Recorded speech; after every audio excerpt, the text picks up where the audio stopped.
Joining us now is OjyOkpe, with stories trending around the world. Hello, Jinx. Good morning. Just make it louder. How are you this morning? Well done, you guys have been doing fantastic so far.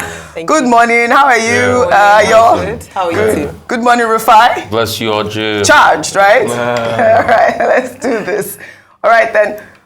Well, good morning to you, viewers. Let's begin what's trending.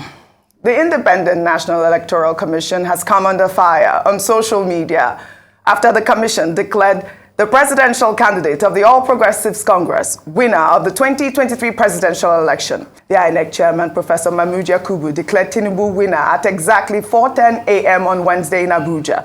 Tinubu polled a total of 8,794,726 votes to defeat his closest rival and the presidential candidate of the People's Democratic Party, Atiku Abubakar, who scored 6,984,520 votes, and Peter Obi of the Labour Party, who polled 6,101,533 votes.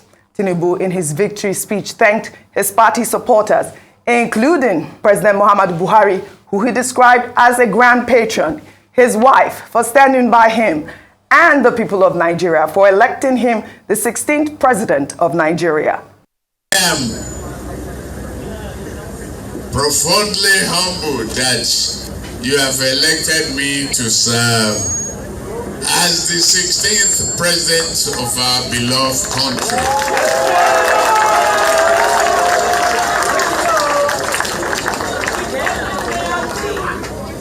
This is a shining moment in the life of any man and affirmation of our democratic existence. From my heart, and truly from my heart, I say thank you very much.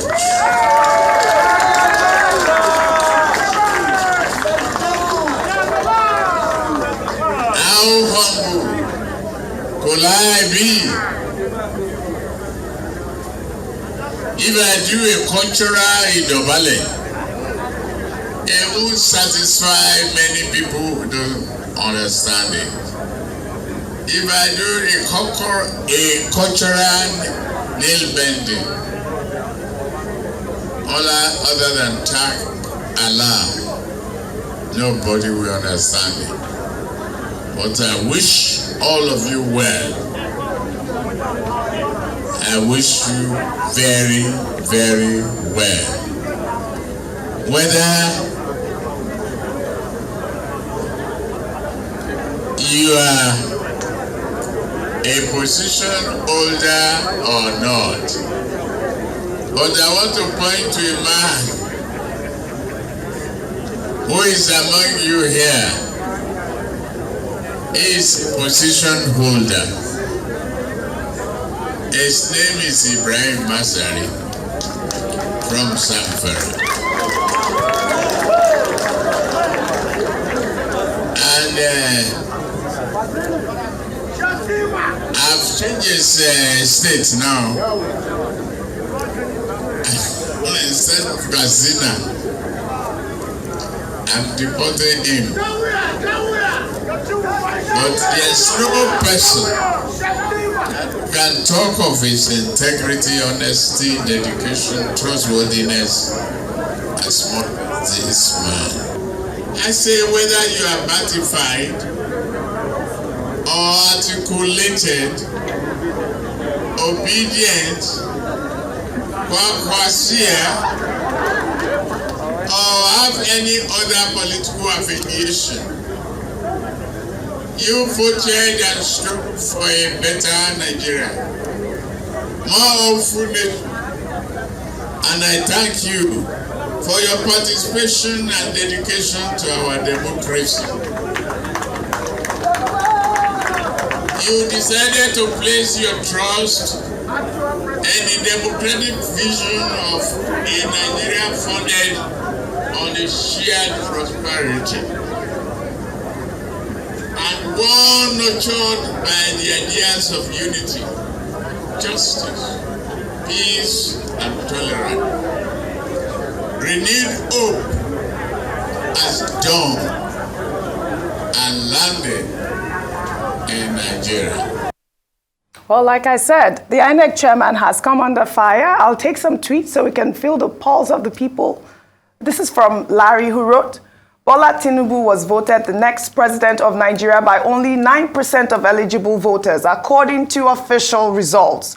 Well, Jeff wrote, allocation of votes to APC made Tinubu to be declared winner, contrary to the Electoral Act. And because of our already compromised Supreme Court, INEC and APC are telling Nigerians to go to court. It's now the season of liars and manipulators of the law. Well, another tweet there goes, at Arise TV, if INEC can rob Nigerians of their clear-cut victory in broad daylight, what can't Nigerian courts do? Nigeria's system have failed us woefully. The INEC chairman sat for 72 days and breached the rule of law, which judiciary body or personnel stood up to challenge him.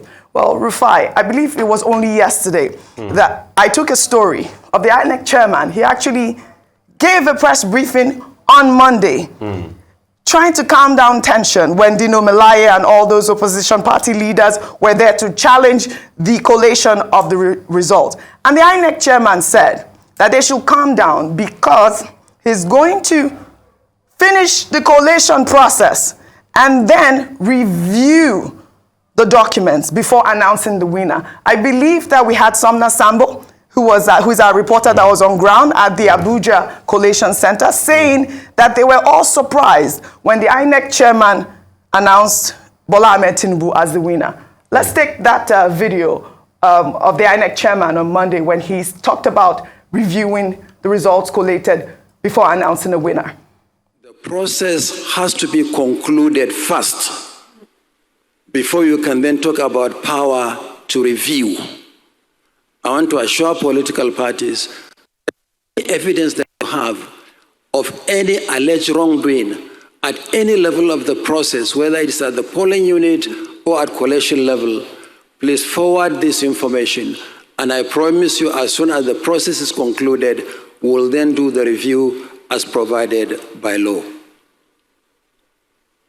On this note, I beg you for us to proceed with the process. Thank you very much. We see the INEC chairman here. He's reneged again on his promise. The INEC chairman is a returning officer and he has the power to decide based on the feel of the people, the thought process of the people. And he did attend the briefing where opposition leaders were saying that we have all these results and they are not tallying with what you have. And he did in that video say we should remain calm so that the collation process would come to a close. Now, before reviewing the documents, what are your thoughts on that? Sorry to say, but I don't believe anything the INEC chairman says. I'm sorry to say that. This was the same INEC chairman that says that results will be transmitted on IRF. But he didn't do what he said before, so I don't take his word seriously. And what he might just have said was just to calm down frayed nerves. And also, I take anything INEC says as a pinch of salt. INEC has been greatly discredited with this action because they have constantly violated the law. It is written crystal clear. You have guidelines. You follow the guidelines. You follow the guidelines. You have the powers to make your own law, as enshrined in our Constitution, Section 160. Yes, there was a proviso there, and specifically INEC was mentioned. And you laid out the guidelines. These are the rules of the game. You and I know the rules of offside in football. You and I know the rules of what constitutes a goal. The rules of football were reviewed. That you can actually still annul a goal after a VAR check if the circumstance doesn't meet up. So what you're saying invariably is you're changing the rules in the middle of the game. And you expect people, what are your rules? Your rules are your guidelines. And the lawyer here, Owodigogo, alluded to that. Yes.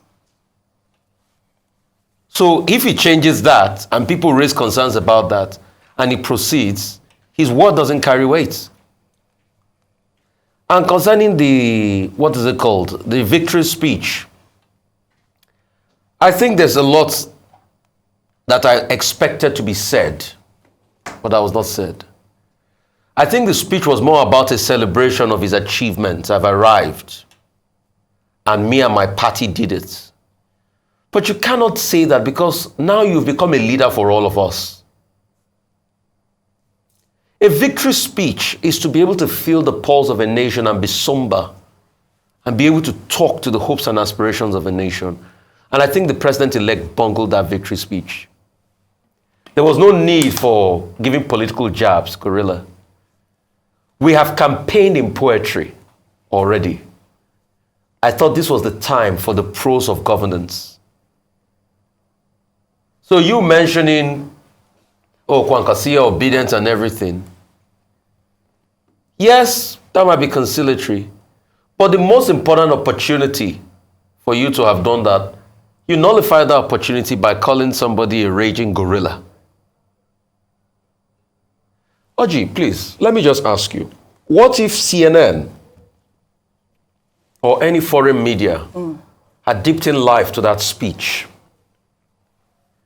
And that was the first interface of a president-elect of Nigeria to the world. What message will it send to the world about us as a people? I think we should do better. I hope he will do better during inauguration speech. And I think, most importantly, our country has never been this divided.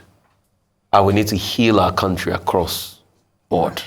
All right, so there is work that has to be done. But in all of this, congratulations to the city boy. City boy. But it's time. He's got his day in the big city called Nigeria. You can't take it away from him, pending what the court says. But it's time, most importantly, to get the work of this country, fixing this country done, because this country is bleeding. Nigeria is on its knees, and this is not a time for political jab. Nigeria needs a statesman and a father. All right, then. Dr. Abati. Well, okay. First, you took the speech by Asiwaju Bola Ahmed Tinubu. Yes. And in that speech, you tried to strike all the right notes, calling for peace, unity, collaboration, reconciliation. And then he talked about the theme of his campaign, which is renewed hope. And he says that the era of renewed hope has come. And it's promising Nigerians prosperity. It's good that he's talking about conciliation and collaboration, because the whole reason why the Constitution talks about spread, apart from getting the majority of votes, is that the president of Nigeria is not the president of his own party. He's not the president of his state. He's not the president of his village. He's president of this whole territory that is referred to as Nigeria. And when all is said and done, Nigerians will expect that the president-elect, when he becomes president and is sworn in, will be the leader of all. We will not in 2023 hear again that, he doesn't belong to everybody. No, the president of Nigeria must belong to everybody. Both the winners and the losers should come together, because the whole objective is to restore hope in Nigeria, to rebuild the country.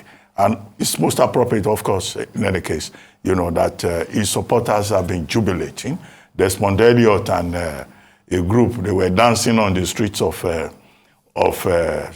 Surulere, I think that's his constituency. On social media, some people have been on overdrive, advertising Ashwebi, and telling Nigerians to come and buy a family uniform ahead of the celebration. The half of Nollywood, particularly the Lagos crowd, they seem to have abandoned their craft temporarily. They've all become, celebrants on social media. So that's the kind of excitement that his victory has generated among his supporters. Yes. You can ask whether, of course, the statement made by the president in his own speech, in his own statement, in his congratulatory message, when he said, the people have spoken. Have Nigerians spoken? We say Nigeria decides. Have all Nigerians decided? And that is why, the footnote to all of this will have to be the agitation by the other political parties, Labour Party, People's Democratic Party, the AAC, African Action Alliance, the NNPP, and also the African Democratic Congress, who we have been told the only option available to them is to go to court. Now, you talked about the chairman of the... which is the major story. Of yes. INEC. Yes. The chairman of INEC was simply referring to the law. We had AJ Owonekoko on this program before he joined us. And AJ Owonekoko was saying that the chairman, as the returning officer for the presidential election, is not in a position to cancel an election that is in process or the collation of results that is in process. Cancellation can only be done according to the law at the polling unit level. Now, once the process had started, then of course the review can come after. We have now reached that stage where the review can follow. And the principle, spelled out by the INEC chairman is in section 149 of the Electoral Act 2022, which simply says that the decision, the results, remain valid. Whatever INEC has done remains valid until otherwise upturned or validated, depending on what the issue is in court, by a court of law. So we're likely to see, a lot of legal fireworks. We're likely to see people going to court.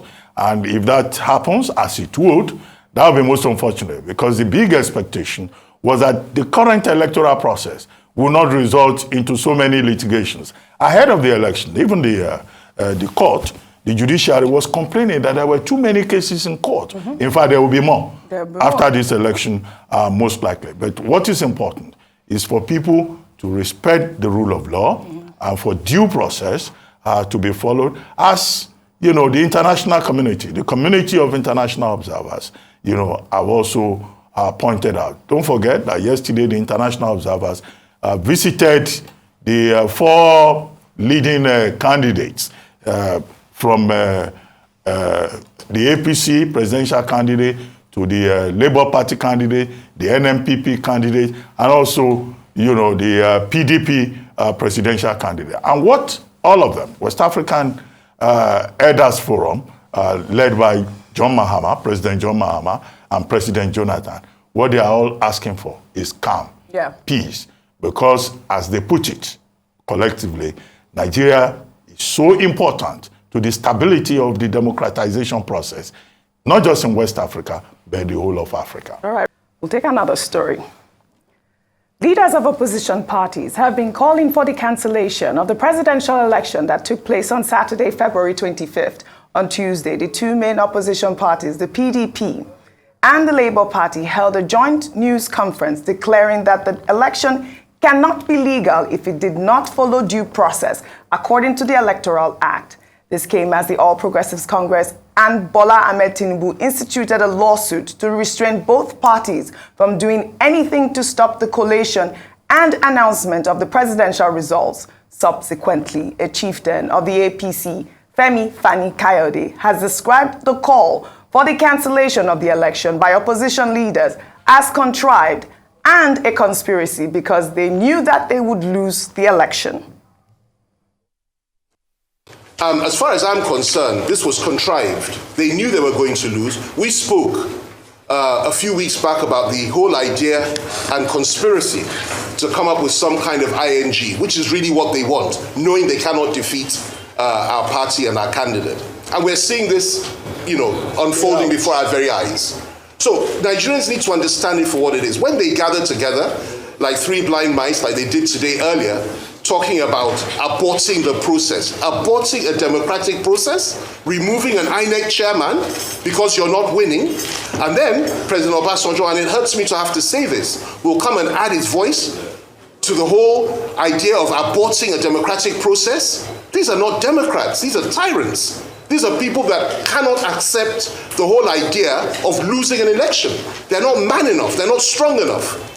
If there's a problem, go to court afterwards. That's how civilized people behave. You don't gather yourself together and say, because my candidate is losing, because my party is losing, because we are losing everywhere, or we've lost, and we've seen our aspirations melting like an iceberg approaching the tropics, that will scatter everything and set Nigeria back. This election will be defended once the announcement has been made that our candidate has won. This is something that we said yesterday, we're saying it again now. They should not try to abort the process, otherwise there will be consequences in this country, because we will not allow another June 12th.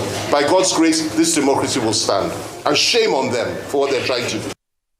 Well, our colleague, Amaka Ude, during that press briefing by the All Progressives Congress, asked members of the APC to tone down their rhetoric because they were on live television. Well, here's what the media advisor of the APC Presidential Campaign Council, Dele Alake, said while responding to her question. We are live on TV, so if we can actually tone down the language, that would be appreciated, because there are young people who are watching. No. You can't tell us how to answer. You can't tell us. No. Sorry, gentlemen, please leave her. Please, let us hear. I will respond to the issue you raised about lowering our language, okay? Now, you carried live the press conference of PDP and LP just now. Yes. You carried live Dino Melaye shouting, huffing and puffing and employing gutter snipe on air on your station. Now, before then, your station has carried live more obnoxious and pugnacious statements, right?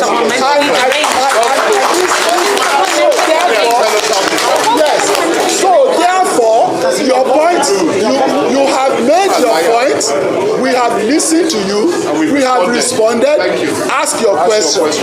They're saying irretrievably compromised. That's how they're tagging the election. So are you saying INEC should continue with the process as it is right now, despite the fact that just this morning, the rep in Rivers State refused to even announce the result because of threats to his life, showing that things are not perfect. So what I'm asking you in essence is, are you saying we should continue?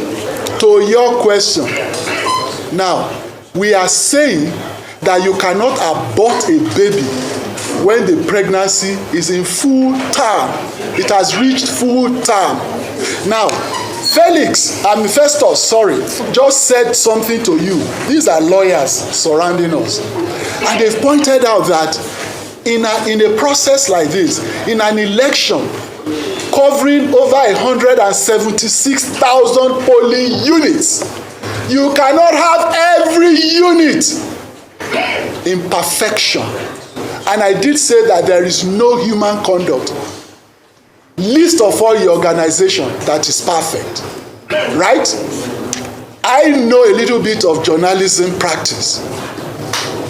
I just don't know a little bit of it. I'm trained in journalism and I've practiced it all my life.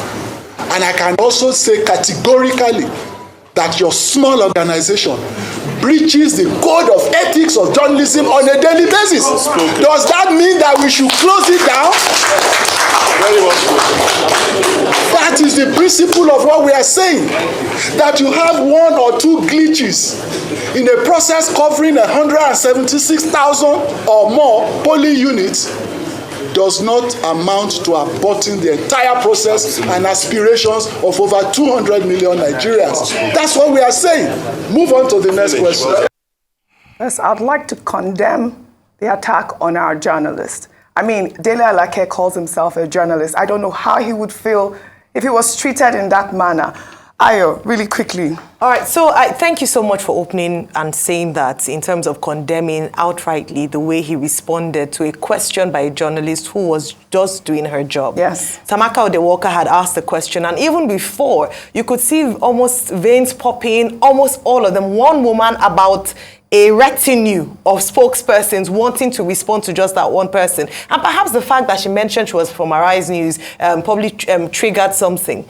I don't know why APC spokespersons, whether when they come to a show or when they refer to a Arise News channel, are already on the defensive. It's almost as if they want to attack. Completely unnecessary. So there's certain languages that they use that seemed to intimidate, that intimidation language, dismissive, obnoxious, making noise, I'll respond to you, let's hear. These are things that what we talk about, if we want a true democracy, you must have a free press. If you cannot have a press that can ask you questions, even uncomfortable and difficult questions, then you're not ready to run a democracy. You're not ready for that. And like you mentioned, coming from Mr. Dele Alake, who is a seasoned journalist, who in his days questioned the government, well, he is a seasoned journalist, questioned the government of the day, and they call themselves the radicals, they fought for democracy. This is anti what they speak about. That's one. And then the second part of it was that there was a veiled threat. I don't know about you, but I heard it when they said that, they criticized the way and format in which Arise has operated or conducted itself during this election process and said, should we have shut you down? I was taken aback by that statement. Absolutely. So I was saying, what should this press conference was done before the announcement of their candidate as president, and you're already talking about shutting down a press outreach because you don't like the way they present. This doesn't augur well for what press freedom would be under an APC government or under the government of President-elect Asiwaju Bola Ahmed Tinubu. I thought they should issue an apology, not just to Amaka Odewalker, but to Arise TV as well. Absolutely. Rufai, your thoughts on this story? Wow. In fact, I would say the true hero here is Amaka. Absolutely. Amaka was the only adult in a room of schoolboys and babies. And they were laughing at the end of that press conference. And I'm even more sad, some people I saw on that panel. I'm even more sad at the likes of Lanre Issa Onilu, Dr. Abati. He worked with this day establishment, didn't he? Yes. Lanre Issa Onilu, I can see him at the tail end there. I'm more ashamed that people like Lanre Issa Onilu, I worked with this day establishment, was there when our so-called veteran journalists were heaping vitriol over an establishment that made Lanre Issa Onilu and a couple of other people there. You see, our veteran journalists are to be respected. But sometimes when you look at it critically, do they do things that are worthy of respect? I totally condemned what Mr. Dele Alake has done. And Mr. Dele Alake should have a rethink. Because this is the kind of aggression they had in their campaign. They want to shut people down. They want to shut Arise down. Probably they are jealous of the adulation Arise has got. And because their own media outlet can't near what Arise has got. He went further to say this small organization that shook this country and has become number one in a quick bit of time. For him saying that we don't, do journalism the way it should be done, but we have regulators in this business. Or should we talk about their own channel, that in one of the fine letters the NBC wrote to their own TV station, because nobody wants a media war, but if they want a media war, we're all out. I'm all out for it. It said that they covered 18 stories of the APC and just one for the PDP. That's a complete shame. That's the height of shameful partisanship. Shame. Should we talk about their TV station that their presenter openly declared for a kind? In fact, she was even master of ceremony at the, event, the victory event yesterday. Should we talk about that? And when I see the likes of Mr. Baron and a couple of other people there that fought for democracy in this country, I remember how Mr. Baron championed the cause for Mr. Kalto when he was killed, that worked in PM news establishments. But look at them. That's the kind of country we want to run. So these are the people that want to lead the country. They can't even respect the press. After the threats and harassments, I was harassed many times. But the truth is, for us to build a great country, we must build a great press. And Arise has been in the vanguard of a great press. And please, the Nigerian people, Arise TV belongs to you. And you must stand up for this TV station. Because, in using Mr. Adele Alake's words, because they don't say things, does it mean we should close them down? It's a veiled response to about shutting us down. But we will uphold the tenets of journalism. We will be balanced. Because balance is the watchword. Anybody that talks about neutrality in journalism is lying. The best you can strive for is balance. Said Rufai. Very well said, Rufai. Dr. Bati. Okay. Well, let's go back to the basic principles. The media has an important role to play in society. And the role of the media is a constitutional one. If you go to the Nigerian Constitution, Section 22, says very clearly that the job of journalists is to hold persons who are in government and everyone else accountable. So that establishes the watchdog role of the media. And what it means is that a society where you don't have somebody asking questions, then of course, people will just do as they wish. Section 39 allows the freedom of ownership of a means of information. So technically, in principle, Arise News and other media houses and all journalists have not done anything out of the ordinary. As the persons speaking for the All Progressive Congress will realize. So the thing to defend is this fundamental right of the media to ask questions, to guard the space. Now, it will also be recorded that this is not the first time this is happening. This has been very consistent. And it's most unfortunate that the people who are behind this on the APC side are persons who themselves had worked, let me use the past tense because they seem to be a retired journalist now, who had worked as journalists and who understand the rules of the game and who were part of the process of promoting freedom of the press. In 1984, in this same country, we had Decree 2 of 1984. We had Decree 4 of 1984, for which journalists went to jail for just reporting their work. Under the Abacha regime, things got so bad that journalists had to run away into exile, including some of these present spokespersons of the APC. In fact, Abacha was so ruthless that even babies were arrested with their mothers. Now, we do not want a situation whereby we will be back to the days of the dark goggled generals. Is that a goggle Mr. Lake is wearing? Okay, so that we don't go back to the days of the dark goggled generals and Nigeria will be confronted again with media repression. Absolutely. Now, there's a major challenge here for Asiwaju Bola Ahmed Tinubu. Earlier on this program, we were trying to do a quick analysis of his acceptance speech in which he was calling for peace, unity, collaboration, conciliation. Now, that should not exclude the media because we are not in communist China. We hope that Asiwaju Bola Ahmed Tinubu, who signed the peace accord, and the party also signed peace accord, which is something that international observers have commended, will remind his spokespersons that we are not in Hitler's Germany, nor are we in communist China, where you can trample upon the individual's right to free speech, not just the media, the right of every citizen in this country to free speech, to express themselves. Yes. That is what the spokespersons of the APC are trampling upon, using bullying tactics, using methods that are fascist, methods that are dismissive.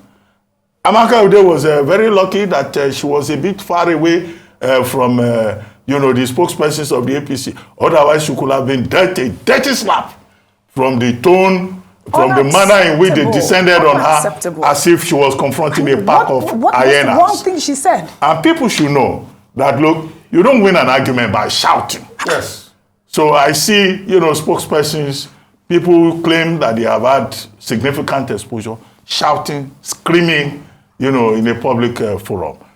Nigeria cannot afford to go through another round of fascism. But what do we see in all of this? It's about power. They say power is very attractive, but power, was it Lord Acton who said that, also corrupts. Absolute power corrupts. I hope nobody will get carried away with the fact that, okay, their party has won and they are coming to power. Because this country belongs to all of us. Absolutely. At issue is the fact that other political parties had said they wanted the collation process to be stopped. Okay? The INEC chair had said, no, you can do the review after the collation has been completed in line with section 149 of the Enabling Act. Okay? But APC now has even gone ahead to go to court in a matter that may have even been rendered academic to prevent the PDP and Labour Party and the others from stopping the collation process. The collation has now been done.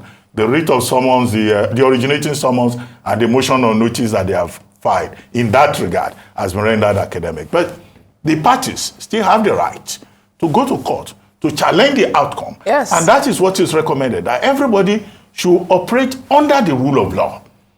Okay? And operating under the rule of law will also require civility, lack of hate speech, vitriol on the part of spokespersons. When he says a small organization, well, who determines which organization is small, which organization is big? I mean, what is important in this regard is impact, influence, absolutely, fidelity to the principles. And, it's for the public to judge whether in terms of his impact, in terms of his influence, in terms of his presentations, whether Arise News is a small organization or not. But that's, by the way, that's beside the point. Our job here is that we'll continue to do what we do. Absolutely. The principle is responsible journalism, and it's also about courage. Fairness. The same kind of courage that Dele Alake will claim, the same kind of courage that Bayo Onanuga will claim when out of principle, on principle grounds, he left African Concord and set up the news, PM News, and spearheaded guerrilla journalism. The same man that many young journalists looked up to, and Dele Alake, who was Commissioner for Information in Lagos, who was looked upon as a leader by many of the boys who trained under him, is today the same man, blaming journalists. Please, we have to check. I hope they didn't subject Amaka Ude later to corporal punishment, because you never know. That would be totally unacceptable. I just remember watching them laughing at the end of that press briefing, which I thought was unnecessary. But Ayo, back to you. In responding to Amaka Ude's question, Femi Fani Kayode, as well as Dele Alake, made reference to, because she was talking about, are you saying we should continue this collation process? Should it be cancelled?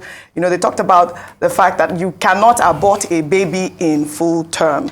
Some opposition leaders were calling for the cancellation. Well, what about those that were saying they need a review of the documents that have been collated so far?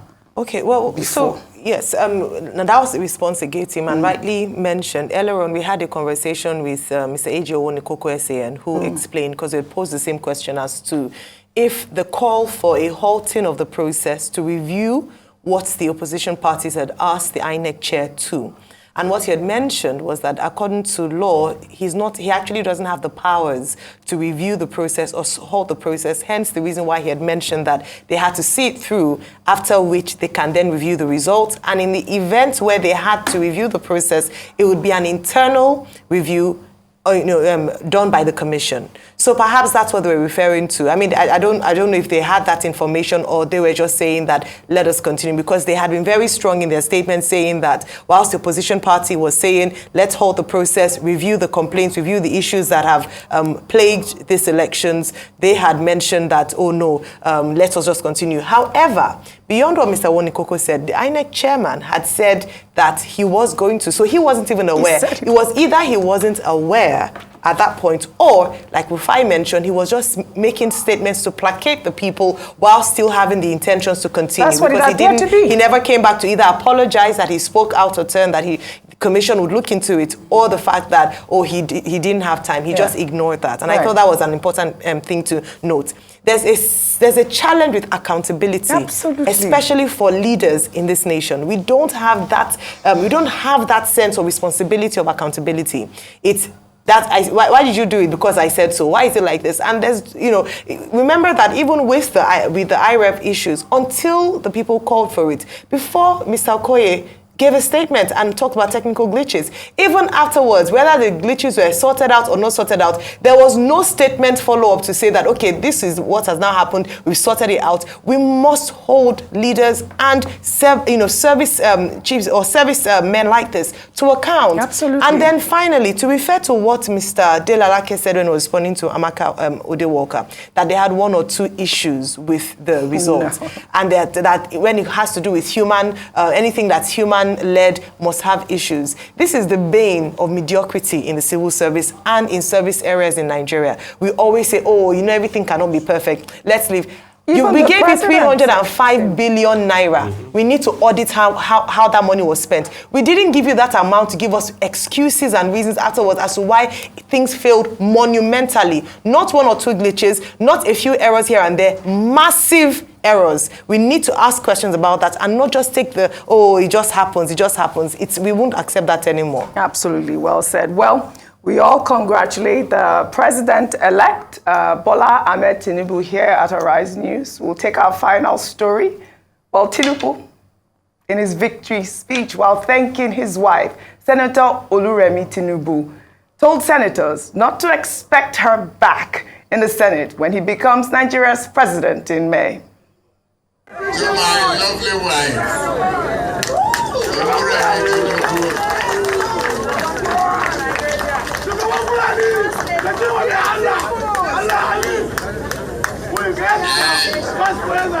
you, the senators, don't expect her back.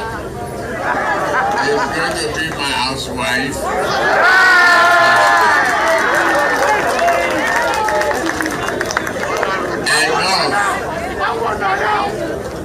Enough of lending. The other room.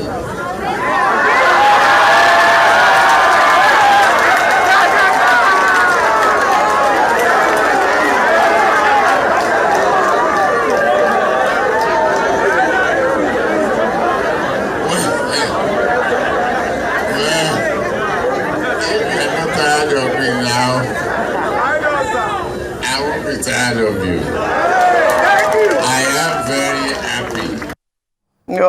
Bola Ahmed Tinubu appeared really happy there, but I hear you were saying something about that speech right there. Yeah, just very quickly, I think we should rest the other room and the fact that it is sexist. For a man who said during his campaign, and his wife also said it during her campaign, that he was going to empower women. We want to hear things like, I'm proud of the work that my wife has done. She's mobilized women across the APC to secure this victory, and I look forward to seeing how excellently she will serve the people of Nigeria as a mother to the nation. Not that I'm retiring her to be a housewife after having bagged all those experiences in the Senate and in the work. Let's rest that in the other room. It's old and it's sexist.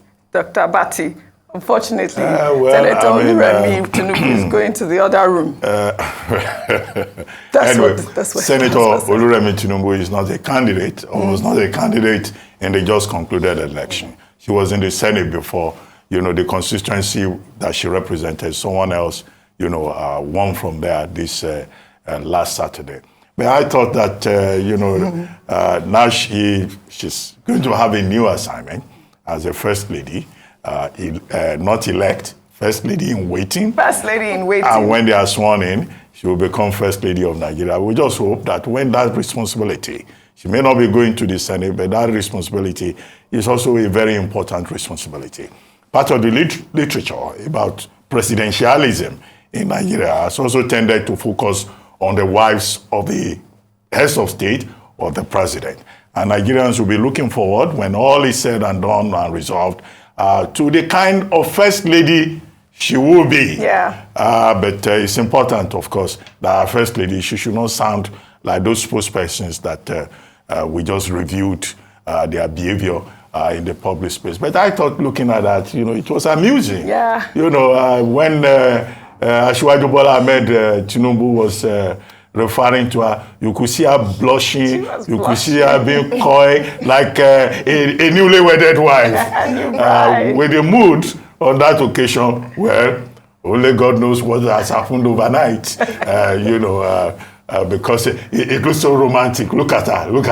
Oh. Like when you place your wife, and your wife is doing body language. Oh. Anyway, that's your family matter. I love it. What happened before, Dr.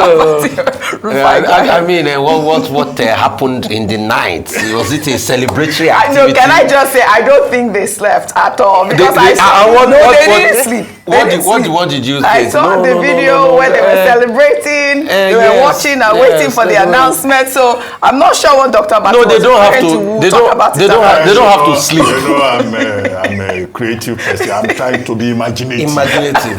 Oji, please, they don't have to sleep. Oh, they don't have to sleep. They don't have to sleep, They don't have to sleep. It's not necessarily, people can still be wide awake. Yeah, moving on. Yeah. So, I mean, after all is said, congratulations. Yes, because the role of the First Lady is not constitutional. So I'd like to address her as the wife of the president. As the wife of the president, like Ayo said rightly, she knows she's the mother of the nation, but hope she knows that she will be looked at, and she cannot do something she used to do before.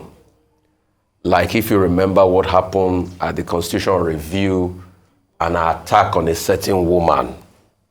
Because, we've had first ladies that said they should go and lock people up. One currently said they should go and lock people up, violating every right possible. When there was a lot of alarm, that was when she said they should go and release them. We even heard that somebody tripped in the process of trying to beat somebody. That's a first lady. We've heard all sorts with first ladies. We've had first lady with power struggle at a point, first lady that was even leading the country. I mean, we cannot forget the days of Turai Yaradua. All right?